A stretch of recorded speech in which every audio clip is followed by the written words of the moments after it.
Welcome back to our Magritech installation series. Today we're diving into the assembly and installation of the Magritech manifolds. Let's start by making sure our bracket is securely mounted. Remember, each manifold weighs 16 kilograms or 35 pounds empty. Your bracket should be able to handle a combined weight of 140 kilograms or 310 pounds. First, the manifolds must be plumbed on the pressure side of the system. For large sprayers, this should be after regulation occurs. For smaller sprayers, this isn't necessary. Always mount the manifolds before the last filter.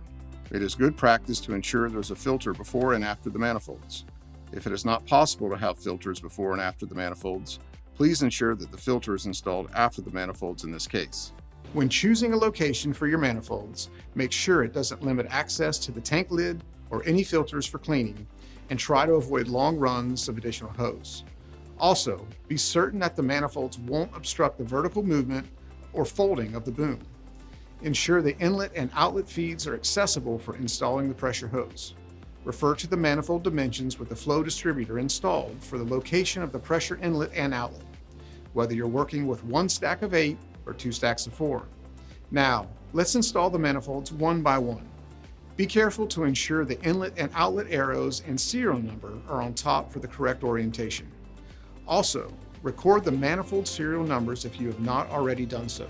And make sure to take a picture of them to include in the post-installation section of the sprayer module.